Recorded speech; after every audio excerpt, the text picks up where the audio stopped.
My name is Ofer Golan. I used to be a professional liar for 20 years, meaning I was a creative director in advertising, and I do know how to lie. Very good. I have awards from Cannes Festival, whatever. I had at the age of 47, I had a personal crisis.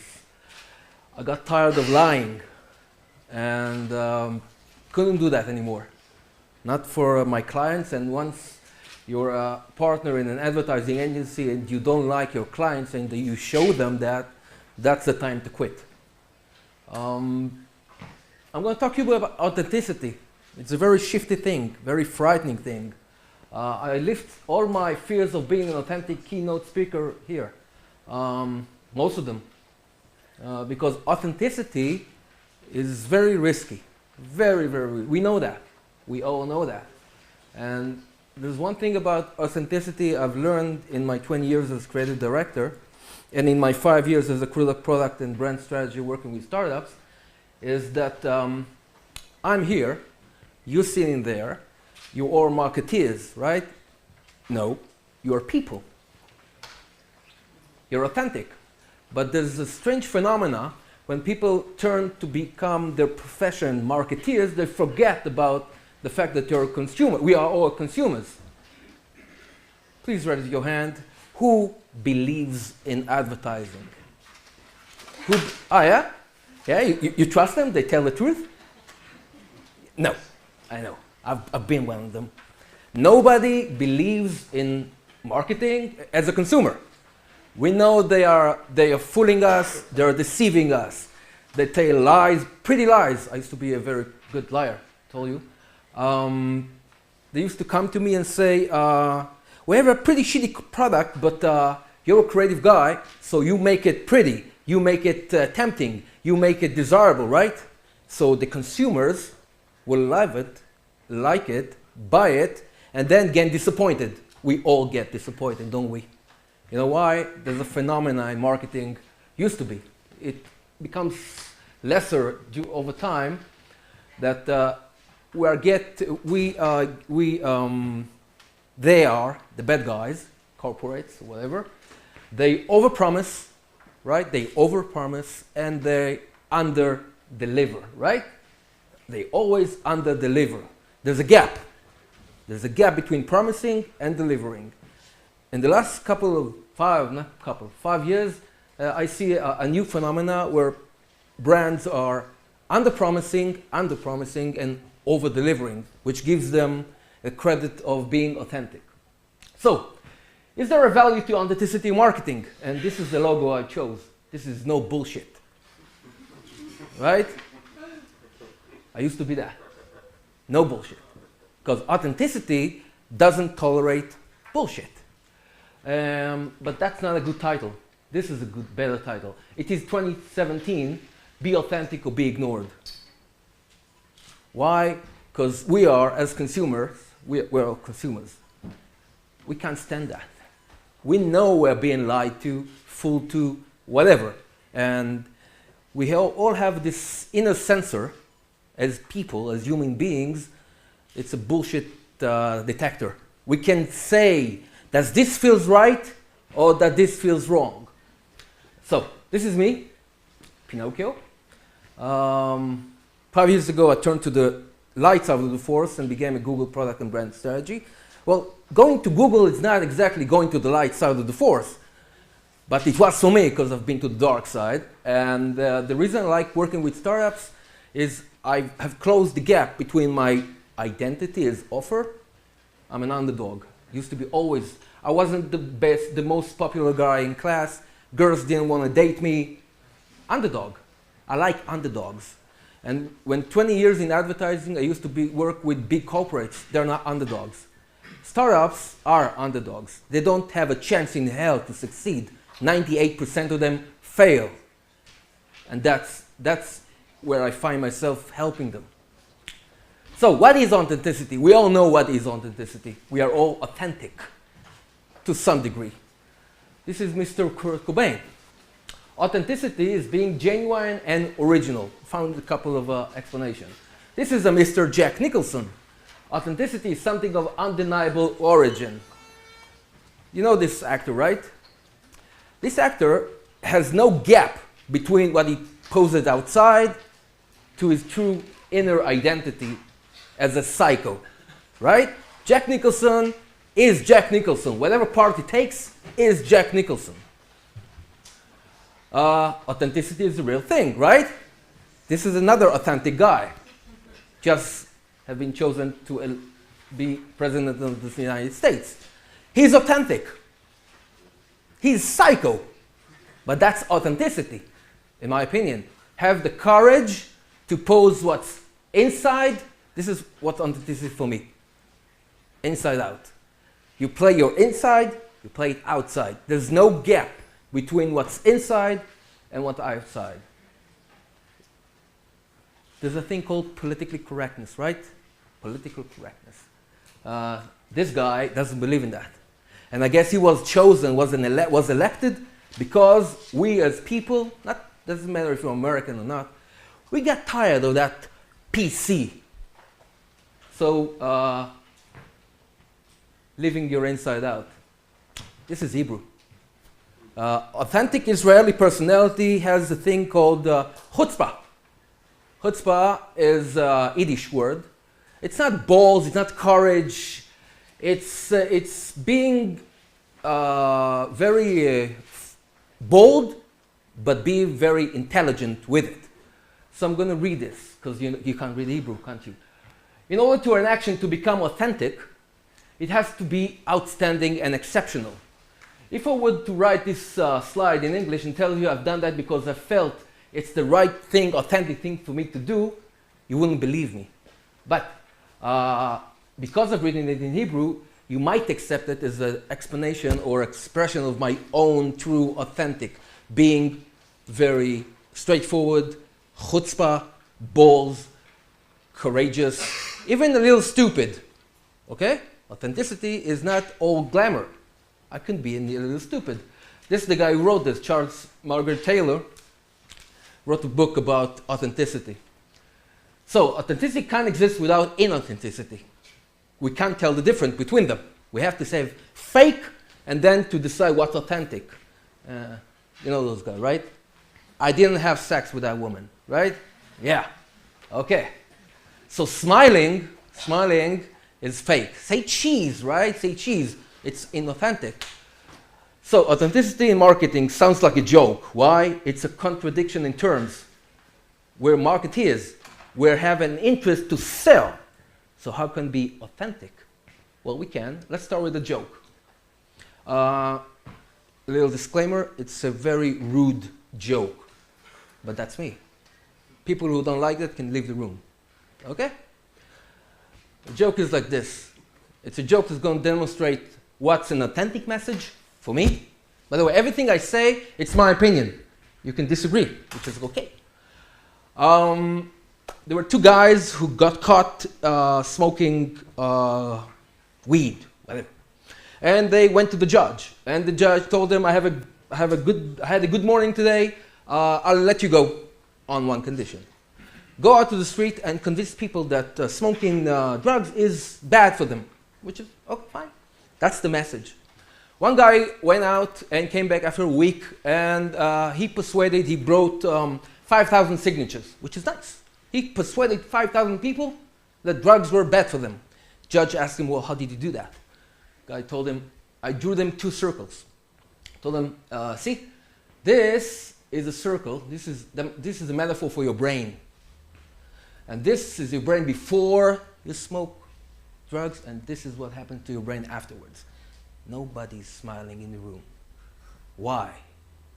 Because this kind of message is logical, but I don't think you ever saw your brain shrinks, did you?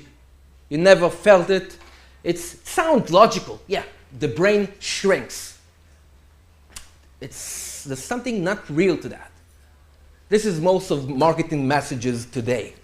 Yeah, it sounds good, sounds right, but you don't feel it within yourself. It doesn't connect.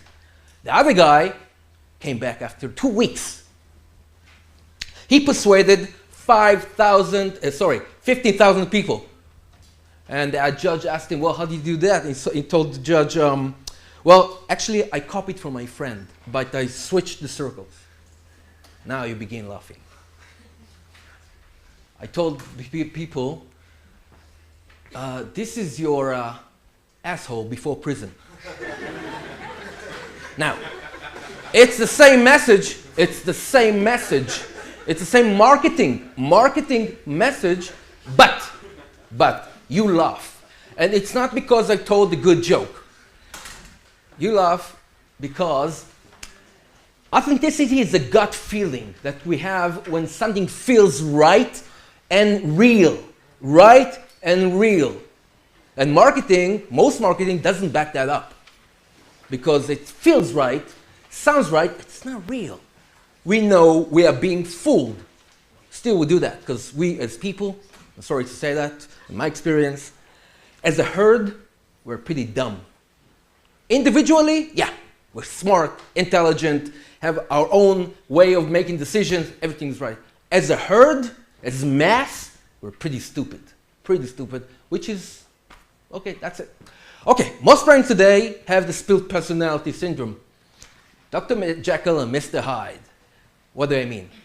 A brand, a company, a startup, a falafel stand, doesn't matter for me, has two personalities. What's inside the organization and what it projects outside. And for some reason, there's a big gap. Remember the big gap? We're going to discuss the big gap a lot. There's a big gap between what goes inside, the culture, relationship, messages, and what's outside. Most brands love us, but they hate us. Us as people. I'm not talking to you as marketeers. You're people, like me. They love us, they need our money, but they hate us. Why? They fear us. We're the consumers. We are the consumers. If we don't give them their money, they're going to die. So they try to care for our needs. They invent product to care for our needs. By the way, our imaginary needs. They don't really know us. They have all those Google method of knowing. They don't really know us as authentic personalities. We are figures to them. Okay? So they fear us. The thing is, there was a film back in the 80s, or 90s, 80s, called Ferris Bueller's Day Off. Stupid film. Still American film, youth film about this guy who quit class, go to Chicago,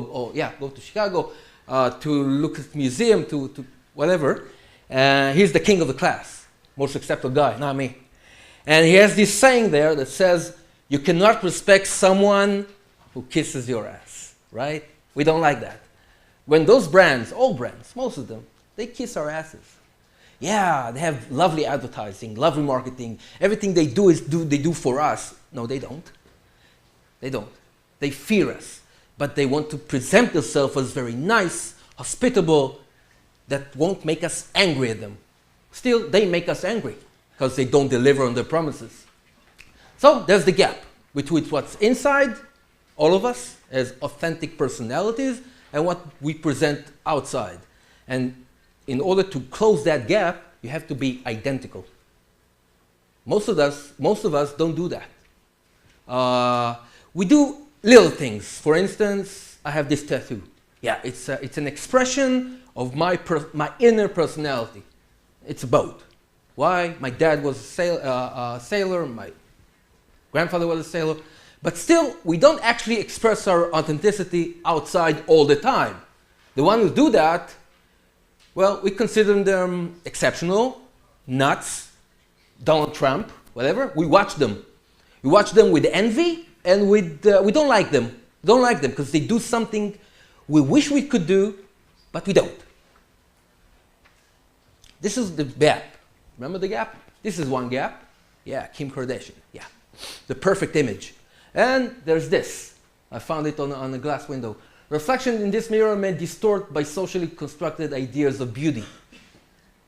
There's a gap. In order to be authentic, you have to close that gap, which is frightening.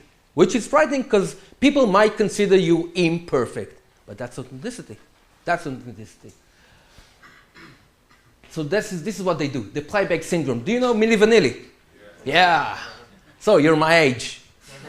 Milli Vanilli were a couple, a duo, back in the 80s, who were caught having a playback. They didn't sing. They were presented as an authentic singer, whatever, but they were caught cheating. The scheme was everything was played back. They only dubbed, they moved around, and it was considered to be Grand Theft Auto. Why? Because in music, authenticity is considered to be a key factor in liking the music or hating the music. When I listen to songs, I have one criteria. Do I believe the singer? Do I believe? Well, I don't know what's believing, but do I believe? Do I connect with it, or don't I? Okay? What those brands are doing, all brands, most of them, the one we don't, we're going to see. They're called challenger brands. Most brands, most company, they play back our needs. They have focus groups. They ask us, what do we want? What do we need? They follow us on Facebook, on Google, whatever. They think they know what we want, and then they play it back. We don't need, we're not there anymore. So when they play back our needs, we see them and say, yeah. You're going to zig when I zig, and you're going to zag when I zag. I don't respect you. No authenticity is there. This is my, do you know those values? Every company has values. Yeah, we like values. In my opinion, brands who use big words are like people who buy big motorcycles. They try to compensate for something. They try to hide something behind those big words. What they try to hide, in my opinion, is, well, this is my opinion. At the heart of every brand, there should be an idea, because brands are a socially constructed idea. In most brands I've worked with, you have an accountant at the heart of the brand, counting the money, no heart, no soul. And we don't have soul, you don't have a heart, you don't have a personality, not the one that your advertising agency produced for you, or not the one that the brand agency produced for you for $1 million. Something within it, you're not authentic. This is another syndrome with authenticity. I call it the Emperor's New Clothes syndrome. And those are the guys that sponsor it. Why? Because brands cannot hide anything today. We find them. We talk about them. These are the aids we have to discuss those brands, those companies, and to see the gap between what they present outside and what's really inside. And it doesn't correlate. I think 74% is understatement. Most of us wouldn't care. We wouldn't care if they disappear. Why? They have good products. Product is good. But aside to that, okay, so go away. You'll have the next one in a minute. In a minute. We don't care if they disappear. The one we do care, most of them are musicians, David Bowie, right? When he disappeared, I cried personally.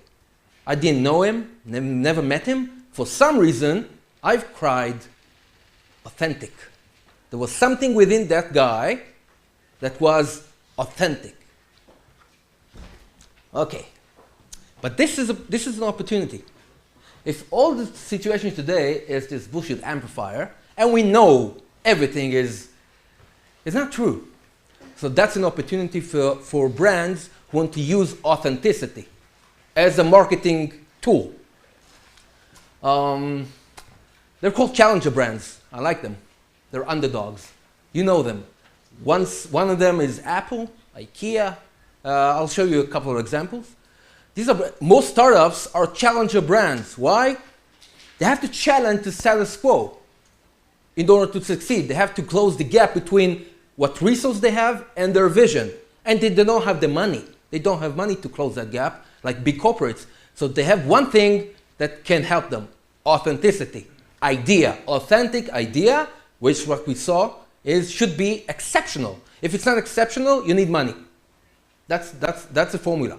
If your idea is not exceptional, you need money to make it happen. Seinfeld? Anyone? You know that? Let's see Seinfeld. How to do the opposite.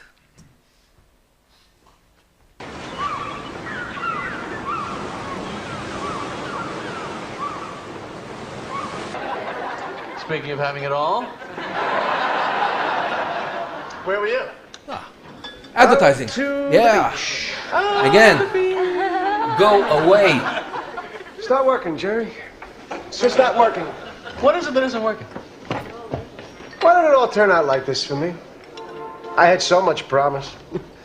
I was personable. I was bright. Oh, maybe not academically speaking, but I was perceptive. I always know when someone's uncomfortable at a party.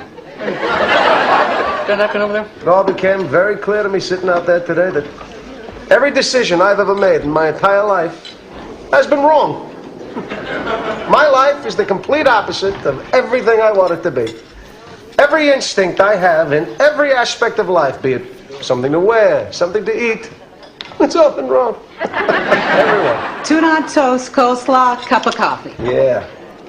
No, wait a minute. I always have tuna on toast. Nothing's ever worked out for me with tuna on toast. I want the complete opposite of tuna on toast. Chicken salad on rye, untoasted, with a side of potato salad, and a cup of tea. Well, there's no telling what can happen from this. You know, chicken salad's not the opposite of tuna. Salmon's the opposite of tuna, because salmon swim against the current, and the tuna swim with it. Good for the tuna. George, you know that woman just looked at you. So what? What am I supposed to do? Go talk to her. Elaine, bald men with no jobs and no money who live with their parents don't approach strange women. Well, here's your chance to try the opposite. Instead of tuna salad and being intimidated by women, chicken salad and going right up to them. Yeah, I should do the opposite. I should. If every instinct you have is wrong, then the opposite would have to be right. Yes. I will do the opposite. I used to sit here and do nothing and regret it for the rest of the day. So now I will do the opposite and I will do something.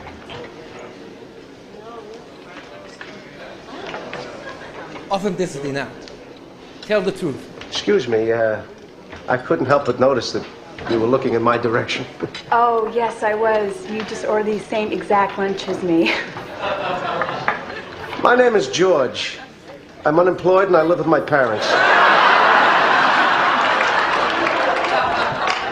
I'm Victoria. Hi. So, if you decide to do the opposite, you might succeed, because you tried everything else and it doesn't work. Now, what's the opposite? You don't need an advertising agency to do the opposite. You need yourself. And that's the frightening thing. You know what's authentic. So brands, in my opinion, are the reflection of their owners. The personality is of the owner of the brand. And let's see what's the authenticity of the owner of the brand. I'll see that because we don't have time. Marketing might kill authenticity and it might bring it back to life. Do you know Oasis, the band? Oasis, two brothers, they built the brand by the book. A rock and roll brand with drugs, sex, music, scandals, whatever. This is how you build a brand in the rock world. But what happened for Oasis is they lost their customers, fans, respect. Why? Because they lost their respect for music. And they had focus groups. Oasis, as a band, have done focus groups. And they found out they lost the respect. Now, how do you bring back respect? You put outside authenticity, which is hard. What? It's risky and frightening. What Oasis did is they had the money to launch a new album. They have tons of money. But that money doesn't buy you respect or trust. You know that. What they did is they went back to the original place all singers and music starts. Do you know, in musician opinion, what is the worst place their song can end up? Not as a ringtone. There's lower than that. Lower than that. On the streets. Street musicians. In many musician opinion, that's the lowest place their creative juices ends up. They steal their music, they make money out of their music, and they make it and they perform it worse, like not the original stuff. What Oasis did in order to gain respect is they went to New York, they rounded up 15 street musicians with instruments from chairs to combs to accordions, whatever, and they gave them their new single to play. It's not a cover because nobody heard that before. And those musicians went out to the street and played the Oasis new song and made money out of that. And the media and people started noticing that Oasis, as a brand, as a big brand, gave up its most precious asset. And musicians have one big asset in their disposal. It's called ego, right? Musicians are built on ego. If you give up your ego, you might gain respect. Okay, marketing kills authenticity. Might use it as a killer app.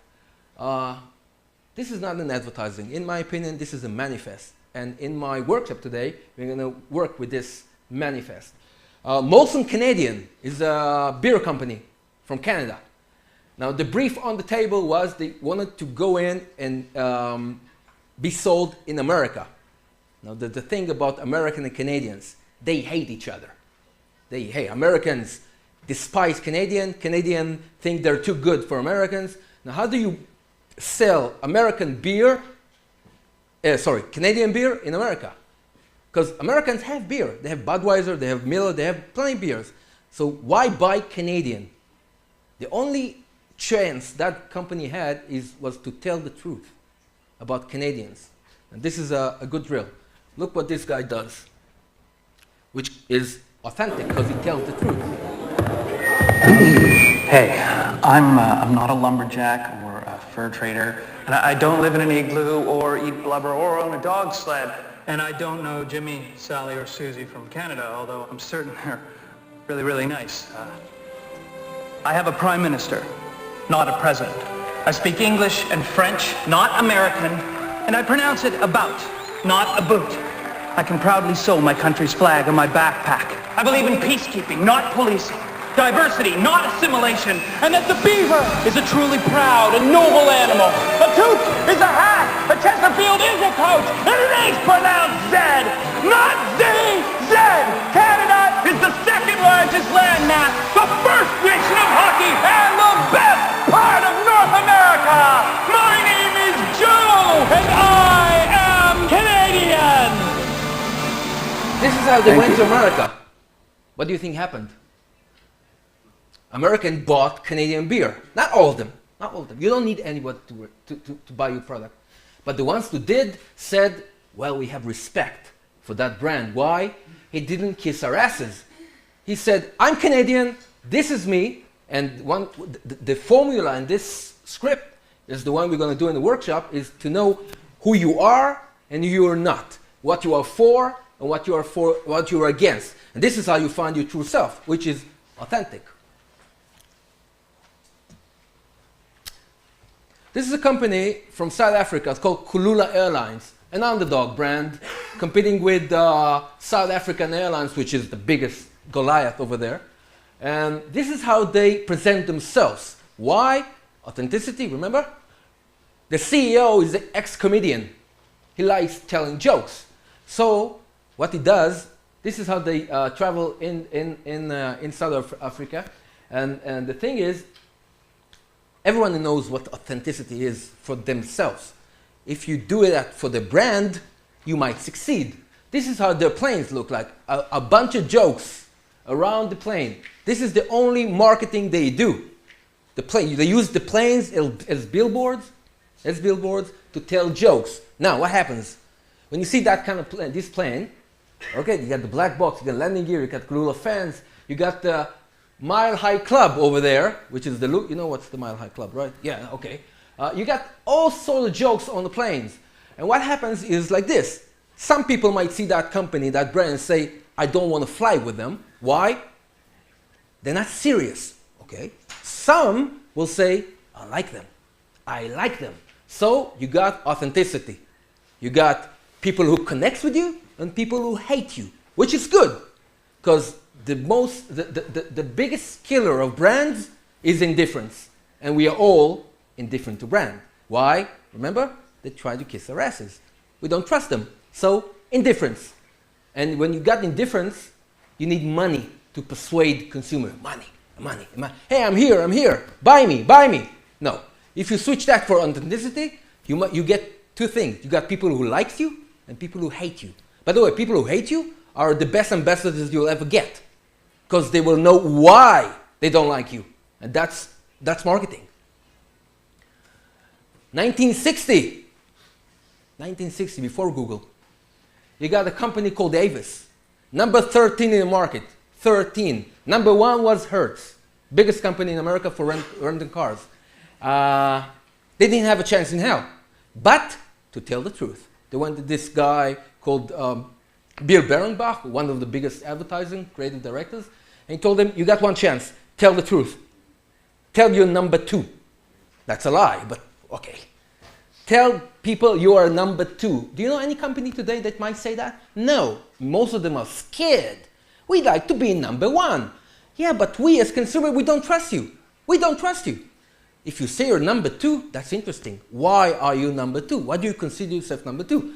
Well, by the way, I'm a copywriter by trade. This is one of the best example of authenticity in marketing, in copywriting. Look at this. Avis needs you, you don't need Avis. Avis never forgets this. This is the truth of every brand. Switch your brand to this. See what happens. You're scared. You're scared. Because that's the truth. We as consumer, we don't need those brands. But they need us. They need us. That's the power status. They need us. We don't need them. Have the courage to say that might gain respect. Because that's authenticity. That's another company. Look at this. It's a company from United States who sells bars of soap, big chunks of soap.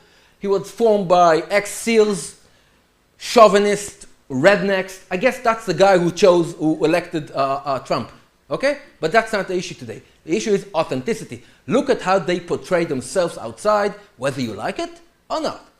Duke Cannon, that's the name of the company, isn't for everyone. And quite frankly, he prefers it that way. But look at that. It's unpolitically correct. That's a guy. You don't like it? Bye-bye. Next. After all, Duke Cannon doesn't dine with vegans, and he couldn't give a damn about your new iPad. Duke Cannon comes from a different era when men had a greater purpose than building spreadsheets and spending their Saturday at Banana Republic.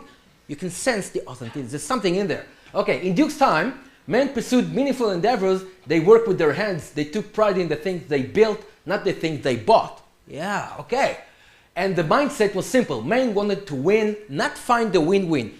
Every aspect of Western culture today, they go against. And then the whole metrosexual trend came and screwed men even worse.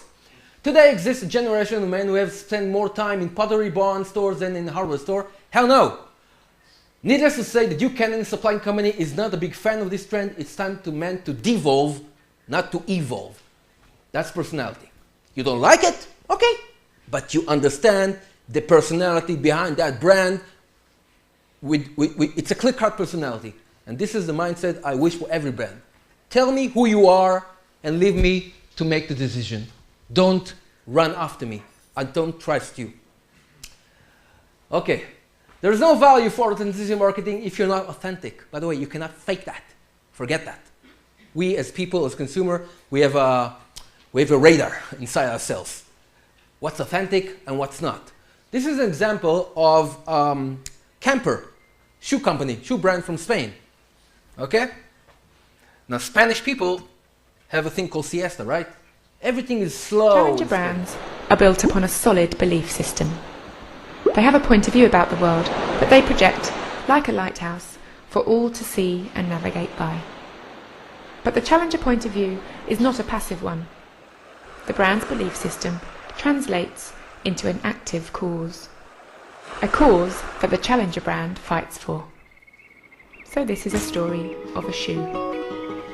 A shoe on the march. Camper is a family shoe brand born on the island of Mallorca. It is a brand that respects its roots, the traditions and culture of its birthplace. A brand that values lasting friendships, not casual acquaintances.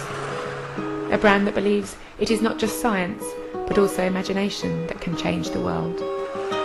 a brand that treats life as a journey and not as a race. But Camper is a global brand, and it operates in a world that is fast and furious and fickle. And it has to succeed in this world. In order to compete in this global marketplace, Camper might have felt the pressure to catch up. But instead, when Camper launched worldwide, it decided to use its brand message to tell the rest of the world it was time to slow down. Camper used every opportunity to warn the world of the dangers of fast and to celebrate the benefits of slow, not just through their words, but through their actions. For example, Camper made a range of shoes that were painted by hand and invested time in local communities, setting up projects such as seed planting in schools. Every step of the way, Camper has backed up its campaign slogan with real brand initiatives that support what you could call the Camper cause. Walk, don't run. The only differentiation they have is the Spanish, and Spanish culture is a slow one. That gives them the right to do everything they do. They build schools for patience. They teach kids how to be patient. And today, we are all running. So Camper does everything slowly. And they cannot fake that, because if they would come from Israel, for instance, I wouldn't trust them.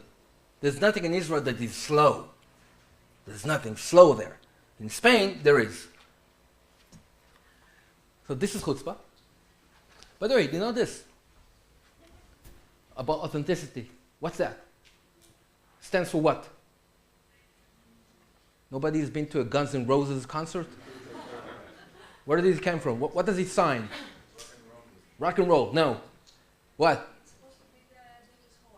It's supposed to be. Authenticity, right? No. No. It's a good story. But it's not the truth. The truth is that there's a band called Kiss. Remember Kiss? They paint their faces. The lead singer and bass player of Kiss is a former Israeli. Seriously. Called Gene Simmons, a.k.a. Eli, whatever, Israeli name. This guy is a genius. Why? On the debut performance of Kiss back in the 70s, they painted their faces. They were called glam rock, whatever. And rock critics thought they were not serious, but that's who they were. They were actually theater players, actors who went on stage, but that's who they were. And that guy came on stage and he played the bass, right? And he has this pick, the guitar. And he wanted to encourage the crowd to cheer. So he had the pick in his hand, right? So he did this, and went like this. And everybody cheered, and next day, the critic wrote this. Parents of America, please do not let your kids go to Kiss concerts. Why? They're a devil worshiper. Why? That journalist thought this is the devil's horns. And Gene Simmons read this and said, okay, let's go with that. Let's go with that. That's a good story. It's not authentic, but it will become. And everybody knows today this is the devil's horns. Now this is chutzpah. The quality enshrined in a man who, having killed his mother and father, throw himself at the mercy of the court because he's an orphan.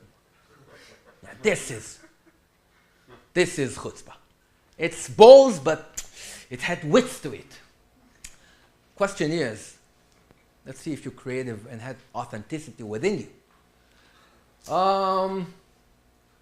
You got 2-3 shops here, offline, sorry, not eBay or Amazon. Name, please. George. This is your shop. Most expensive. Yeah, the cheapest TV store in the city. Did you write this on your board, right? You sell TVs over there, Sony, Toshiba, whatever. Good stuff, excellent quality. This is what you write outside, because why? You made research, and we are all a consumer, we look for cheap. So you write the cheapest TV store in the city. Name? Miron. This is your shop. You have the same supplier, by the way, of TVs. Same service, same prices, but you are clever. Cheap, they want cheap, right? Consumer want cheap, I'll give them cheap. You write the cheapest TV store in the galaxy, yeah. Nobody trusts that, but you write that anyway, right? It feels good. Now, let's hi. This is your shop. The thing is, You don't have the money to have a glass window. By the way, you have the same supplier of TV, same supplier, same prices, same everything. There's no difference. You have one chance in hell to succeed. What do you write here that will make people go only to your shop without shopping in their shops? And it should be, please don't lie. They're liars, by the way. Okay? What do you write? Same prices. Same prices. Same supplier. Same supplier. Does this? You don't read the. You want to be creative directors? Read the brief. This is the brief. I say, what will make people go into your shop without checking those and without questioning? Yes. The one in the middle. The one in the middle. Would that persuade you? You pass those shops, right? You're looking for a TV. And you got the cheapest in the city, the cheapest in the galaxy, and the sign says the one in the middle. That makes you just go into that shop? You're not. Please remember your consumers. Forget marketing. You're a bypasser. You see a sign, and you want that sign to say something authentic and relevant and truthful. Yes? Ah, authenticity. You're frank. Cool. Buy for me. By the way, in Israel, I saw the best copywriters in the world are the ones who use their words for money they need job. Not like people in advertising agency who eat sushi. So I saw this sticker on this side on the road says, I need to work, you need to move. This is authenticity. He's a guy that makes moving apartments. He says, I need to work, you need to move. Let's meet. Okay, that's authenticity. Yes, anybody else? The cheapest. There's one thing about authenticity. You cannot use your competition phrases, language. You have to be different. So you cannot speak about prices or service or products because it won't be authentic, it won't be truthful. You need something else. One word, 2 words. Enter here. That's it. Enter here. Next. 3+1 axiom of authenticity. If you are authentic, you don't need to say you are. You don't trust brands who says we're authentic, right? Because if you are authentic, you don't state that, ever. Next, if you say you're authentic, you better be one in all parts of your operation, namely the product, the service, if it's an app, the user interface, the user experience, everything needs to be authentic. You have to define what authenticity is for you, but you cannot promise something and deliver something else. There's a gap. There's no way in 2017 to hide what you are behind clever marketing. It will be found. It will be found. People talk about you. We saw that. You got Google, you got Facebook, you got WhatsApp, you got whatever media that we discussing brand. We say, yeah, forget that. They promise whatever and they don't deliver. So you can't hide. The truth shall set you free. This is my opinion. It sells better than sex. Truth. So takeaways. Forget, brands do not have personalities. Forget that. That's advertising people talking. Okay? We're liars. Brands do not have personality. Brand is an idea, an air. It's an air. The people who created them, they do have personalities. They do have authenticity. They have values. They have opinions. So, if they manage to take their opinions, their authenticity, and communicate it through the product, they win. Why? They create 2 kinds of audiences, the one who love them and the one who hate them. Do you know Vegemite, Meramite, whatever? It's a spread in Australia. It's a shitty flavored spread that Australians love. They put it on bread. It's made out of whatever. It's black. It tastes awful, but they love it. That brand has a strategic line for the past 50 years. Either you love it or you hate it. Because it's true. You taste that, either you love it or you hate it. And this is the best demonstration of authenticity there is in marketing. Say the truth. This is one of the exercises we're going to do in the workshop. You won't like it, really, but I like it. This is what I do with startups, with brands. It's called the Sorry for This Authenticity Drill. You have to write a monologue in which you ask for your customers' forgiveness for everything you've done for them, to them, for them, whatever. And it's after this guy called Vanilla Ice. You know Vanilla Ice? Rapper? Yeah, sorry? Ice Ice Baby. We're going to discuss this. That's Hebrew for thank you.